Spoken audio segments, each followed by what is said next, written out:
The World Health Organization has put together a list about dirty air or dirty pollution, almost similar to what the EPA does in the United States. The thing is if you look at the air of the United States, it's in pretty good condition. It's pretty clean. I mean, they're outside of the forest fires polluting the atmosphere or something like that.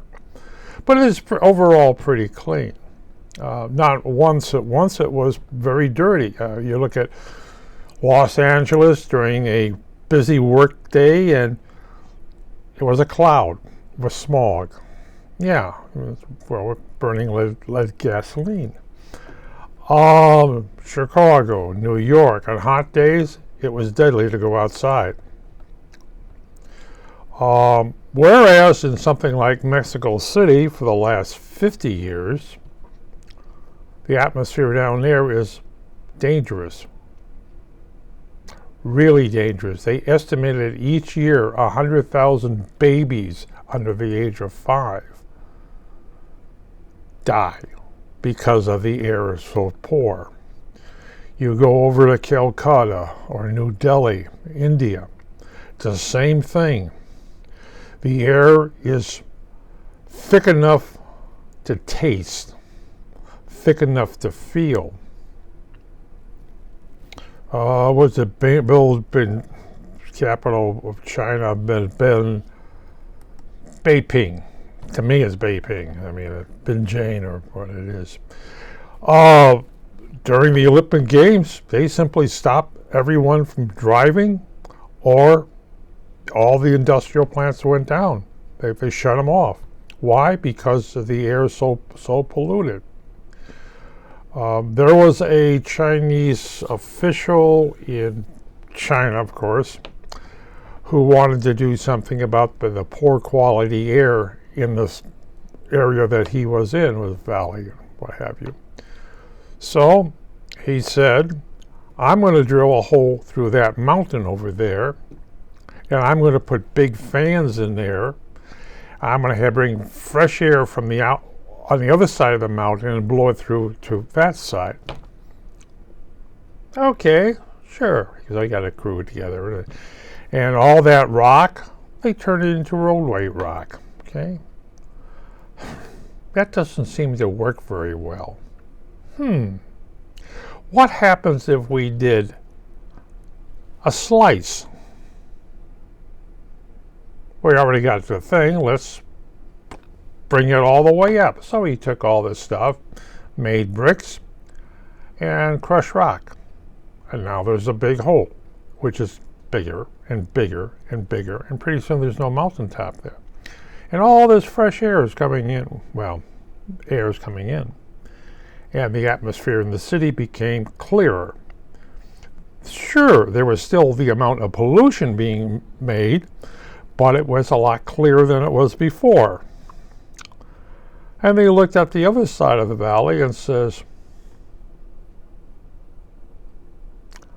I'm going to make a hole through that mountaintop. So he did the same thing. It literally, it moved from, the fresh air moved into the valley and took all the polluted air that they generate each day and ran it out to somebody else's problem.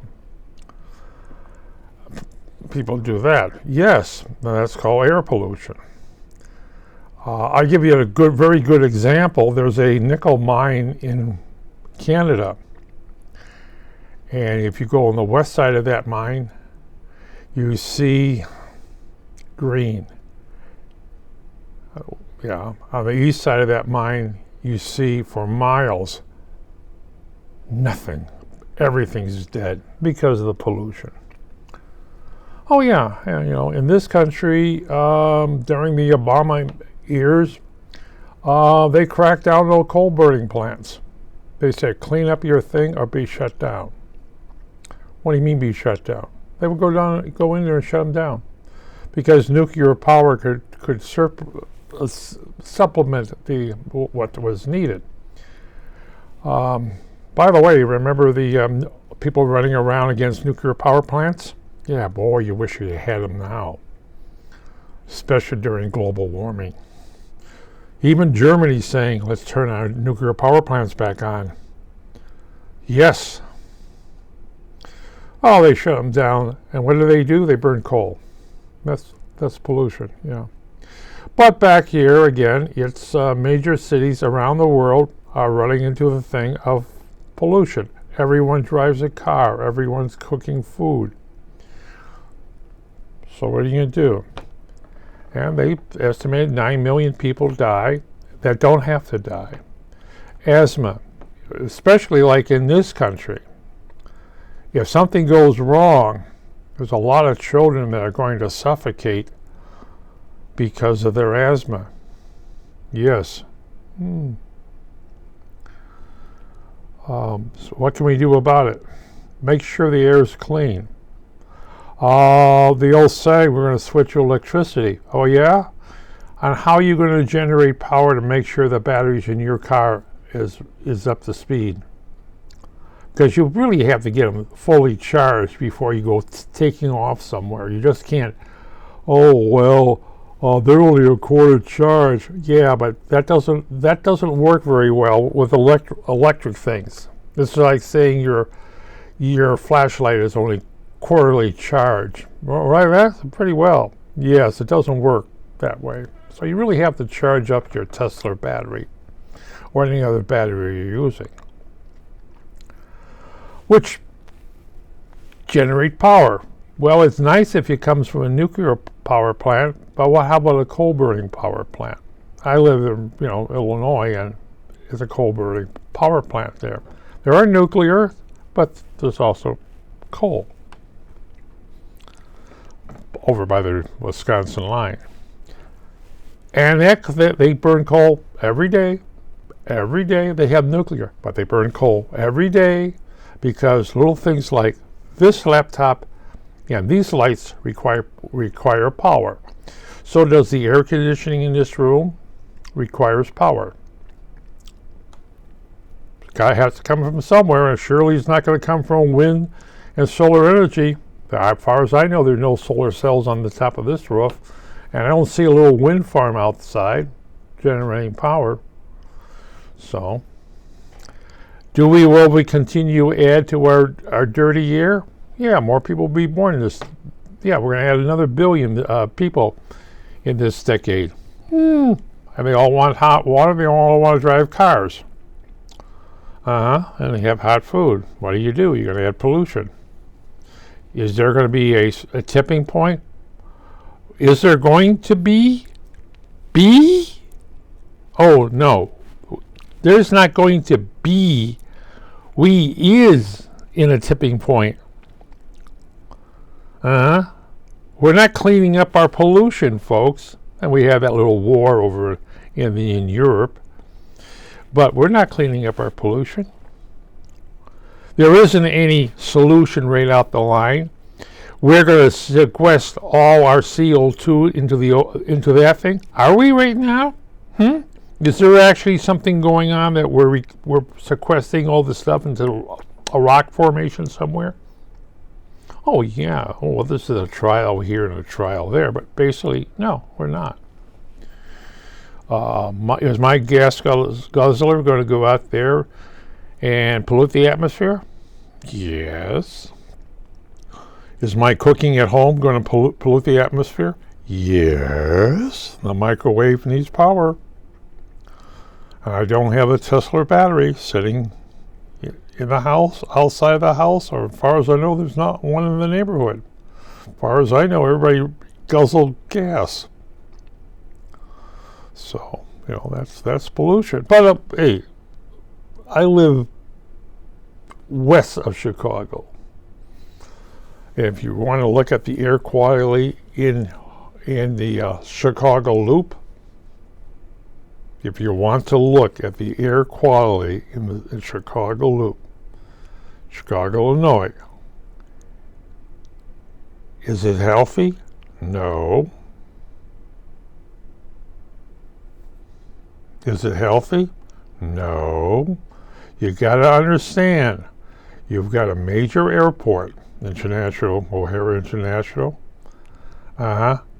Every plane that flies in, every plane that flies out is releasing pollution. So, if you happen to live east of that place, you're in trouble. Hey, why do so many people have asthma in Chicago? Why are so many children with asthma in Chicago? Besides the mommy and daddy smoking pot, yeah. Yeah. Is the air bad? Yes. And as air is bad doing the expressways. Guess where all that polluted air or polluted exhaust goes? It's going down that thing, moving into the other expressways. Well, what are you going to do? But we still have a very good, clean atmosphere with the catalytic converter. It's turning a lot of stuff, the potential hazardous pollution, into water vapor. Oh, thank God for UOP. The catalytic converter from UOP. Yeah. What are you going to do? But we look at the rest of the world. You go to New Delhi now, and you look at New Day and Sun. It's a cloud. The lights go on, the street lights go on. That's how bad it is. And you can taste it, you can see it. But they got the mouth. No, they're not doing it. Yeah, if somebody has a spitballs at you, but basically, they're breathing in crap. They may think they're helping each other, which I guess they are helping each other. But really, they're breathing in crap, and their children are breathing in crap. And what day isn't it nice? Well, in the weekend when nobody's driving, which is good. But air pollution, they say, killed 9 million plus. Yeah. Aren't you glad we all burn gas now? Methane gas, ground gas, what have. Yeah. Could have been like the old days. It wasn't too long ago. We all burned coal. Of course, we were a lot smaller in numbers, but yeah, that's the problem of having dirty air. Oh well.